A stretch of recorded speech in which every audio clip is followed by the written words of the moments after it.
안녕하세요. 저는 지금 신도시 아파트에 살고 있는 6살, 3살 아이들 엄마입니다. 한창 벚꽃 예쁘게 날리던 날에 사다리차 올려 이사했는데 요즘 날씨를 보니 딱 여기 올 때쯤 같아서 기분이 싱숭생숭합니다.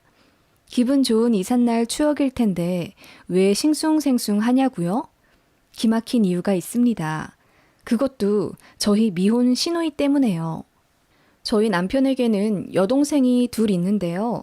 막내 신우는 좀 희귀한 국가 언어를 전공하겠다고 일찌감치 본인 진로를 정해서 아예 대학교 때부터 앞가림 잘하며 살아왔습니다.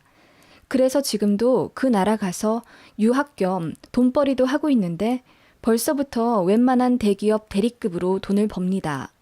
워낙에 성실한 편이고 성격도 좋아서 남자들한테 인기도 많은데 아무 남자나 만나지도 않고 얼마나 현명하게 연애도 잘하는지 좌우지간 막내 신우는 걱정할 것이 하나도 없습니다.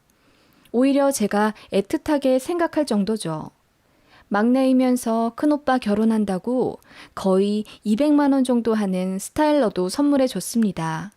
고마운 마음에 저도 그만큼 되돌려줬죠. 그런데 둘째 신우는 결혼식 때 입을 옷이 없다. 예쁘게 화장하고 갈 수 있게 백화점에서 화장품을 살 테니 상품권 좀 줘라. 요구사항이 좀 많은 편이 아니었습니다. 정작 그렇게 저한테 화장품 살 돈 받아가더니 예식 일주일 전에 갑자기 본인도 샵에서 화장받고 싶으니 같이 예약해달라 하더군요. 그런데 그날 양가 어머님들과 저만 예약한 상태라 자리가 없다고 했더니 징징거리면서 강남에 있는 샵에서 메이크업 받고 갈 테니 비용 좀 알아서 처리해달라 하더군요. 그게 거의 70만 원이었습니다. 어이가 없더라고요. 그럴 거면 무슨 화장품 값을 달라고 한 건지. 심지어 제 SNS를 뒤지더니 제가 들고 있는 어떤 명품 가방을 캡처해 저에게 보내며 결혼식 날 이것 좀 빌려주면 안 되겠냐고 황당한 부탁을 하더군요. 남편에게 둘째 신우 이상하니 잘 경계하란 말은 들었지만 이 정도로 안하무인할 줄은 몰랐죠. 그래서 제가 단호하게 거절했더니 그때부터 저를 엄청 싫어하는 티를 내더라고요. 그 전에는 웬만하면 잡음 내고 싶지 않아서 네 아가씨 하며 웃고 넘겼었는데 이건 뭐 도가 점점 지나치니까요. 그치만 시부모님도 좋으시고 남편도 참 좋은 사람인데다 막내 신우도 정말 제 여동생 같고 착한데 둘째 신우 하나 때문에 파혼할 수도 없는 노릇이었죠. 너무 싫어서 스트레스도 많이 받았지만 남편이 본인이 앞으로 단속할 테니까 걱정하지 말라고 단단히 저를 설득해 주었기에 그거라도 하나 믿었습니다. 혹시나 나중에 둘째 신우 때문에 트러블이라도 생기면 무조건 제 편 들어주기로 약속, 아니 각서까지 쓰고 결혼했습니다. 좀 우습죠? 아무튼 신우는 참 이상했어요. 반반한 얼굴 때문인지 고등학교 때도 좀 놀았다고는 하는데 그래도 대학은 좀 잘 갔거든요. 남편 말로는 대학교는 잘 가서 앞가림 잘 하고 살 줄 알았는데 뭐 쇼핑몰을 한다고 시부모님께 2천만 원을 빌리더니 그 돈으로 클럽이며 쇼핑이며 온갖 사치스러운 것에 다 써버렸다고 하더군요. 그 이후로도 돈돈거리며 시댁에서 돈 타가고 입 싹 닦고 그러기를 몇 번이나 반복했고 나중에는 급기야 시아버지 지갑에다가도 손을 댔다더군요. 시어머님은 웬만하면 말로 다스리시는 분이지만 시아버님은 엄청 보수적이셔서 그런 신우에게 너무 실망했다며 거의 손절 치셨어요. 싹수가 노랗다 하시며 둘째 신우에게는 웬만하면 터치도 안 하고 돈도 지원 안 하고 없는 딸 대하듯이 그러셨다네요.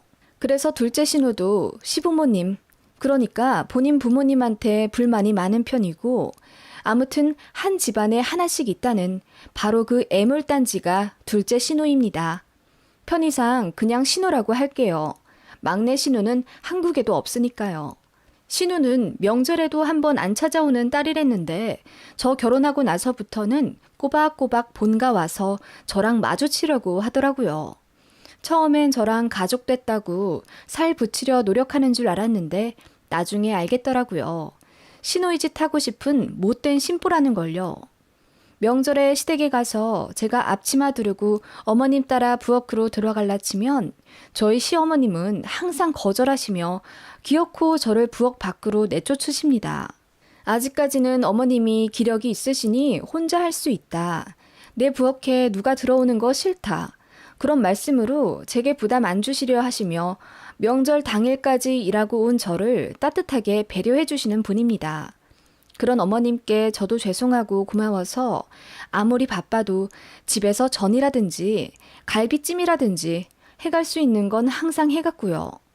아무튼 제가 시댁 부엌에 들어가지도 못하게 되니 자연스레 거실에 있게 되니까요.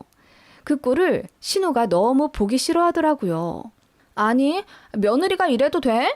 아무리 시어머니가 혼자 한다고 하셔도 사실 속마음은 안 그럴걸? 다 늙으신 우리 엄마 불쌍해서 어떡해. 혼자 일하니까 힘들지 엄마? 새언니가 지금 되게 눈치 없는 거지? 뭐라고? 늦게까지 일하다 온 애를 어떻게 또 주방일을 시키니? 정 나 혼자 일하는 게 그렇게 안쓰러우면 네가 좀 와서 거들든지. 평생 도와줘 본 적도 없으면서 저렇게 입만 살아가지고 차라리 명절에 오지를 마. 지 오빠 결혼하고 나서 이상하게 명절마다 온단 말이야. 와서 괜히 여러 사람 기분만 잡치게 하지 말고 조용히 있다가 가. 무슨 나만 갖고 그래 맨날. 그런 식으로 신우는 늘 저를 부려먹고 싶어 안달이었고 뒤로는 알랑방구 껴가며 저랑만 단둘이 있으면 뭐 허리가 아파서 도수 치료를 받아야 하는데 돈이 없네. 이번에 뿌리 염색을 해야 하는데 단돈 5만 원도 없네. 어쩌고 하면서 꼭 앓는 소리를 하더라고요. 결혼 초에는 순진하게도 신우 그럴 때마다 얼마라도 줬었어요. 거절하기도 뭐하게 꼭 단둘이 있을 때만 그러잖아요. 고딩 때 좀 놀았다더니 뭐 삥 뜯는 것도 아니고. 나중에 시부모님이랑 남편한테 들켜서 저까지 혼나며 다시는 신우에게 돈 쥐어주지 않기로 약속했습니다. 그 바람에 신우는 더 이상 명절에 마주칠 일도 없게 되었고 저도 제가 너무 순진하고 바보 같았다는 걸 깨닫게 되었죠. 그 일 이후로 가끔 보게 되면 저를 죽일 듯 노려보다가 눈 마주치면 휙 돌리고 그러더라고요. 그러다가 이제 제가 첫 아이 낳았을 때 첫 번째 큰 사건이 하나 터진 거죠. 첫째가 태어났을 때 양가는 거의 축제하다시피 기뻐하셨어요. 양가 첫 손주였거든요. 게다가 시아버지가 은근히 바라시던 아들 손주라 정말 너무 좋아하시더라고요. 그래서 정말 기쁜 마음으로 제 산후조리비를 시아버님께서 대주셨어요. 처음에 3주 이야기 하시면서 최고급으로 해줄 테니 좋은 대로 알아보라고 하셨는데 저는 좀 부담이 되기도 해서 그냥 병원이랑 연계된 단정하고 어느 정도 연식과 경험이 있는 중간 정도 단계의 산후조리원을 택했어요. 그리고 2주만 계약을 한다고 했죠. 그랬더니 시부모님께서 제가 돈 아낀다고 생각하신 건지 저를 더 대견해 하시며 무려 1,000만 원을 출산 축하금으로 제게 주셨습니다. 그걸로 마사지도 계약해서 잘 다니고 가방도 하나 사라고 하시며 정말 통 크게 용돈을 주셨어요. 사실 결혼할 때는 시댁에서 지원을 거의 안 받았거든요. 가지고 계시다는 땅이 안 팔리기도 했지만 뭐 저나 남편이나 맞벌이이고 둘이 남부럽지 않게 버는 터라 저희가 그냥 안 받겠다고 했죠. 그리고 요즘에야 매매로 신혼집 많이들 들어가는 추세지만 저희 결혼할 때까지만 해도 전세가 대세였어요. 그래서 전세자금 대출 조금 받아서 24평 정도 되는 깔끔한 아파트 들어가서 전세로 살고 있었죠. 아무튼 시부모님은 저희 결혼할 때 지원을 못 해주셨던 것에 많이 미안해 하셨어요. 전혀 안 그러셔도 되는데. 그리고 제가 어릴 때 할머니랑 살아서 어르신분들께 좀 살갑게 대하는 편이거든요. 그래서 저희 시부모님한테도 시댁 친정 가리지 않고 애살스럽게 잘 대해드렸더니 시부모님이 저를 많이 예뻐해 주셨습니다. 저도 고마운 마음에 더 도리하려고 노력하는 며느리였고요. 아무튼 그렇게 1,000만 원을 덥석 받자니 죄송도 하면서 참 감사하다는 마음이 들더군요. 그래서 그중에 250만 원을 떼어 시댁 오래된 냉장고를 새 걸로 바꿔드렸습니다. 시부모님은 괜찮다 하시면서도 엄청 감동하셔선 이 얘기를 친인척 분들에게 엄청 자랑하셨답니다. 결국 그 얘기가 신우에게까지 들어갔어요. 신우는 화가 머리끝까지 나게 되었습니다. 며느리가 1,000만 원 받았다는 소리예요. 그래서 본인 본가 가서 아주 뒤집어 엎었다더군요. 내 배 아파 낳은 딸한텐 10원 한 장 안 주고는 남의 딸이 자식 좀 낳으니까 1,000만 원이나 덥석 내주는 게 말이나 돼요? 이럴 거면 나 뭐하러 낳았는데 제대로 해주는 것 하나 없으면서 왜 새언니한테만 이렇게 잘해주는데? 남들이 들으면 널 아주 뭐 천의 고아마냥 키운 줄 알겠다. 우리가 너한테 얼마나 많이 대줬었는데 기억 안 나? 몇백씩 들어간 건 셀 수도 없어. 많게는 1,000만 원, 2,000만 원씩 가져가 놓고는 그거 다 어디다 썼니? 놀러 다니고 명품 사느라 홀랑 써버리고 제대로 된 직장 하나 안 잡고 쇼핑몰로 부자가 되네 뭐네 하다가 이 모양 이 꼴 된 거 아니야? 너 정신 차리려면 수중에 돈이 한 푼도 없어야 해. 그래야 네 앞가림 제대로 하지. 짜증나. 새언니 들어오고 나서 되는 게 하나도 없어. 신우는 그렇게 본인이 콩쥐라고 생각하며 제가 본인의 몫을 빼앗아가는 팥쥐 취급을 하더라고요. 그리고 제가 산후조리원에서 퇴소해서 아이와 함께 집에 오는 날 막무가내로 쳐들어와 1,000만 원에서 300만 원이라도 달라고 난동을 부리더군요. 고모로서 내복 한 장 안 사온 채로 말이에요. 신생아 앞에 두고 그렇게 돈돈거리고 싶은 건지.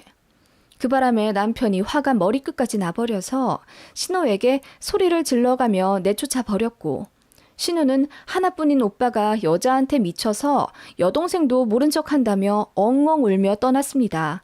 진짜 어이가 없었고 시부모님도 아이의 혀를 끌끌 차며 저에게 대신 진지하게 사과하셨습니다. 정말 어이없는 사건이었지만 그 이후로 나타나지 않아 다행이라고 생각했는데 이게 웬걸. 저희 첫째 돌쯤 되니 나타나더라고요. 시부모님이 첫손주 돌이라고 또 얼마 쥐어주셨을까봐 그 냄새 맡고 찾아온 하이에나 마냥 말이에요. 새언니, 엄마가 얼마 줬어요? 돌이니까 한 100만 원 주셨겠죠? 애한테 무슨 큰 돈이 그렇게 필요해요. 지금 분유랑 기저귀만 있으면 되는데. 큰 돈 주셨으면 고모한테 조금 양보하라고 해요. 아가씨, 우리 아이 곧 분유도 끊고요. 한우 먹이느라 등골이 휘청해요. 시부모님이 주신 돈으로는 뭐 3개월치 한우값도 안 되겠는데요? 이번에 오신 김에 고모로서 용돈 좀 주고 가세요. 어떻게 된 게 내복 한 장 안 사주세요? 지금 공무원 시험 준비 중인 제 동생도 지 용돈 모아서 모빌은 사주던데요? 라고 저도 처음으로 능청스럽게 받아쳤죠. 그랬더니 울그락불그락하며 신우가 아니 저도 돈이 없어서 겨울에도 춥게 입고 다니는데 무슨 조카 내복을 사다 줘요. 조카가 알면 고모 딱하다 하겠다. 있는 사람이 더하다니까. 내가 조금 더 돈 벌면 그때 조카한테 다 해줄 테니까 저보다 돈 많은 조카가 고모 용돈 좀 주라고 해요. 하며 지도 지지 않고 받아치더군요. 제가 이제 아이도 생겼으니 먹고 죽을 돈도 없다고 했습니다. 절대로 돈 안 내줄 기세로 버티니까 눈으로 욕하며 현관문 쾅 닫고 나가더군요. 정말 돈밖에 모르는 철면피 신우였습니다. 그런 사람 처음 봤어요. 아무튼 그렇게 몇 년 연락 안 하고 살았고 신우는 어디 지방 내려가서 옷가게를 하고 산다고 하더군요. 자세히는 모르겠지만 나름 잘 먹고 잘 산다고 들었기에 다행이라고 생각했고 이제 제발 철 좀 들길 간절히 바랐습니다. 그래도 가족은 가족이니까 잘 안 되길 바라겠습니까? 무소식이 희소식이라고 생각하며 저희도 잘 살아가고 있었죠. 어느새 뱃속에 둘째 아이도 생겼을 때쯤 청약에 당첨되었습니다. 드디어 저희도 보금자리를 마련하나 싶어서 너무 기뻤고 양가에서도 진심으로 축하해 주셨어요. 저희가 먼저 말씀드린 적도 없고 또 바라지도 않았는데 친정에서 먼저 1억 보태주시고 시댁에서 땅이 이제야 정리가 되었다며 1억 5천 해주셨습니다. 이렇듯 너무나도 수월하게 내 집 마련을 할 수 있게 도와주신 양가 부모님께 저희 역시 진심으로 감사해하며 앞으로 행복하게 잘 살고 효도하며 갚아 나가겠다고 정식으로 인사드렸죠. 그런데 그 이야기가 또 어떻게 신호에게 흘러간 건지 사촌 누구랑 연락하며 지낸다던데 그 사촌한테 들은 것 같더라고요. 아무튼 신호가 몇 년 만에 나타나 왜 자기는 1억 5천 안 해주냐며 난리를 부리더군요. 시부모님도 참다 못해서 등짝을 후갈기며 이제 그만 좀 하라고 화를 내셔도 이미 눈에 아무것도 안 보이는 신호는 그 발광을 멈추지 않더라고요. 나는 자식 아니야? 왜 나한테는 안 해주냐고. 나도 1억 5천 해달라고. 야 이놈아, 부모한테 돈 맡겨놨냐? 그리고 네 오빠네는 부모한테 얼마나 잘하냐? 날 추우면 춥다 전화하고 더우면 덥다 전화하고 늙은이들 건강은 어떤지 집안 가정은 잘 돌아가는지 제 부모 마냥 살피고 때 되면 용돈 주고 선물 주고 저런 며느리 얻기가 어디 쉬운 줄 알아? 그래, 네 말 맞다나. 내 딸은 너인데 정작 너는 지 부모가 당뇨며 혈압이며 고생하는 거 알면서도 어디 걱정 한번 해줘 보았느냐? 돈 가져가면 죄다 어디다 썼어? 돈찌랄 하는데 다 써놓고는 뭐? 왜 나는 1억 5천 안 해줘? 네 눈엔 부모도 형제도 죄다 돈으로 보이지? 엄마 아빠는 맨날 나만 갖고 그러더라? 아무리 그래도 10손가락 깨물어 안 아픈 손가락 없댔어. 나도 엄마 아빠 소중한 자식이야. 똑같이 대우해 달라고. 이게 어디서 말만 번지르르. 그렇게 신우는 시부모님께서 저희에게 집값으로 대주신 1억 5천을 너무나도 배아파 하더라고요. 맘 같아선 그 돈 안 받는다고 신우 앞에서 큰 소리 치고 싶었는데 아이도 이제 둘이고 이제야 겨우 마이너스 상태에서 벗어났는데 또 대출받고 살아가기도 어쩐지 부담이 돼서 그냥 입 꾹 다물고 남편 등 뒤에 숨었습니다. 그랬더니 신우가 또 이번엔 저를 잡고 늘어지면서 제가 시댁 잘 만나서 호강하고 산다 어쩐다 심술궂은 망언을 내뱉더군요. 그렇게 한바탕 난리를 쳐놓고 가니 배가 너무 아파졌어요. 드라마처럼 배를 부여잡고 주저앉게 되었고 그렇게 병원에 가니 스트레스로 인한 절방 유산이라며 4주간 안정을 취하라는 소견을 받게 되었습니다. 그 일로 시부모님은 사돈댁에 별 낯이 없다며 저에게 더 미안해 하셨고 신우는 아예 저희 근처에 얼씬도 못하도록 시부모님이 단단히 혼내셨다고는 하더라고요. 그래도 다행히 둘째 아이는 잘 태어났고요. 저도 복직하고 뭐하고 바쁘게 살다 보니 어느새 저희 들어갈 아파트도 다 지어져서 입주하는 날이 다가오더라고요. 너무나도 설레는 마음으로 이삿날만을 손꼽아 기다렸습니다. 그리고 이삿날 당일 새벽부터 일어나 아이들을 친정에 맡기고 저와 남편은 웃음 가득한 얼굴로 이사를 진행했죠. 새 아파트에 사다리 차를 이끌고 들어가는 그 순간에 얼마나 행복하던지. 그렇게 정신없이 이사를 하고 있는데 밑에서 무슨 큰 소리가 나더라고요. 무슨 일이 있나 하고 내려다보는데 이삿짐 센터 인부들이 난색을 표하며 뒤로 물러나 있고 어떤 여자가 막무가내 소리를 지르며 박스들을 들이밀더라고요. 이게 무슨 일인가 하고 자세히 보니 그 여자는 세상에 저희 신우였습니다. 마침 남편은 주민센터에 일 보고 이삿짐 센터 직원들 커피를 사온다고 나간 상태였고 저만 그 광경을 보게 된 것이죠. 제가 소리를 지르며 지금 뭐 하는 거냐고 했더니 신우가 고개를 들어 저를 확인하곤 씩 웃더군요. 기겁을 하며 제가 엘리베이터를 타고 내려갔습니다.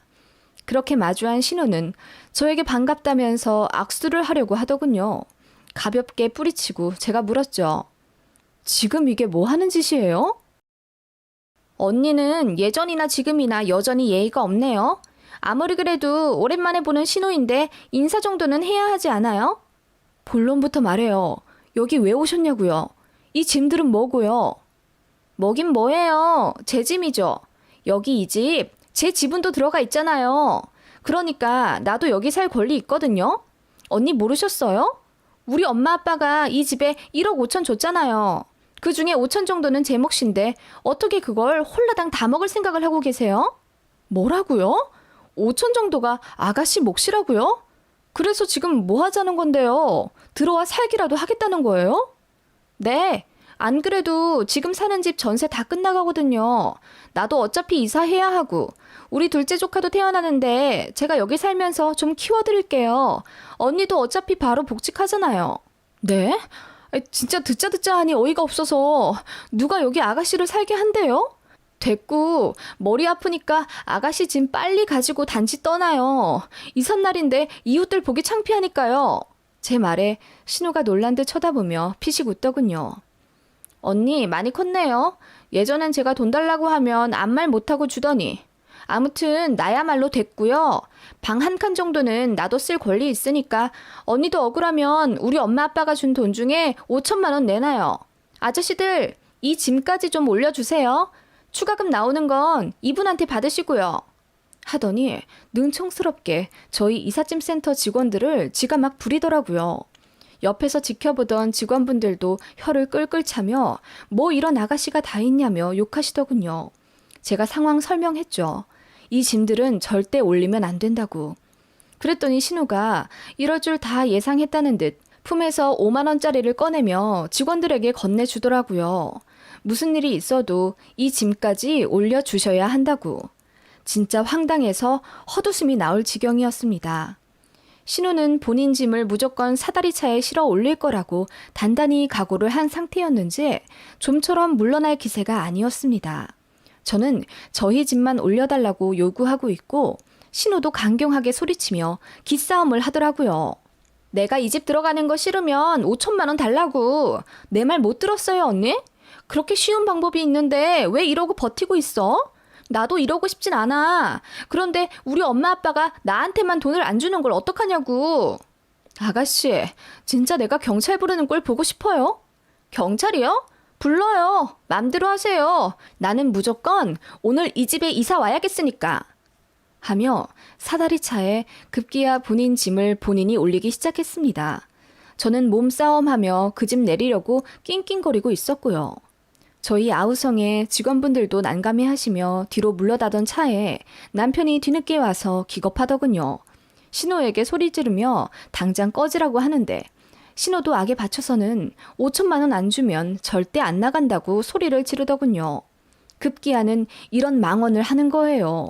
여자 잘못 들어오면 집안에 분란이 난다던데 지금 딱 그 꼴이야. 새언니 들어오고 나서 되는 일이 없어. 새언니가 아무래도 원흉인가 봐. 천사 같은 얼굴로 시부모 삶아먹으면서 돈 빼가더니 봐봐. 이제는 본색 나와서는 나한테 나가라 경찰 부른다 어쩐다 하잖아. 새언니 마음 좀 곱게 먹어. 그때였습니다. 평생을 순하게만 살아왔던 저였는데 뚜껑이 열린다는 게 뭔지 알게 된 순간이었어요. 저도 모르게 신우의 머리채를 잡아 끌며 내팽개 쳐버렸습니다. 신우는 외마디 비명을 지르며 나뒹굴었고 저는 사다리차에서 신우 짐을 던지다시피 내리며 소리쳤어요. 너 당장 안 꺼지면 나 정말 경찰 부른다. 좋은 말로 할 때 여기까지만 해라. 미쳐도 곱게 미쳐야지. 이게 똥인지 된장인지도 모르고 덤벼? 뭐라고? 인연이 미쳤나? 오빠, 새언니 좀 봐. 내가 이럴 줄 알았어. 나도 때리잖아. 오빠, 나 너무 아파. 머리카락 다 뽑힌 것 같아. 그래, 나 원래 이런 년이야. 네가 잘못 봐도 한참 잘못 본 거야. 내가 이런 년인 줄 알면서 왜 덤볐어? 다 알았다면서, 어? 제가 주먹을 들이밀며 신우를 한 대 팰 듯 으르렁거리자 신우가 놀라 까무러치며 뒷걸음질 치더군요. 언니, 왜 그래요? 무섭게. 아니, 전 그러면 5천만 원을 주면 되잖아. 5천만 원 같은 소리 하고 있네. 너한테는 5천 원도 아까워. 주는 조옥족 술 사 먹고 옷 사 입고 가방 사 쓰는 너한테 뭐하러 내가 돈을 주니? 그 돈으로 우리 애들 소고기라도 한 번 더 사 먹이지. 내가 너한테 왜 5천만 원을 줘야 하는데 너 같으면 줄 거야? 언니! 너 같으면 주겠냐고. 단돈 10,000원도 아까워서 지 조카들한테 내복 한 장 안 사준 주제. 그리고 뭐? 내가 시부모 삶아 먹으면서 돈 빼간다고? 그래, 나 그런 년이야. 몰랐니? 내가 아버님 어머님 살살 꼬드겨서 시댁 아파트며 땅이며 죄다 긁어 모아서 전부 내가 빼먹을 거야. 맞아. 사람 잘 봤네. 나 그런 무지막지한 년이거든? 오빠, 새언니 좀 봐. 대놓고 우리 집안 등골까지 빼먹겠대잖아.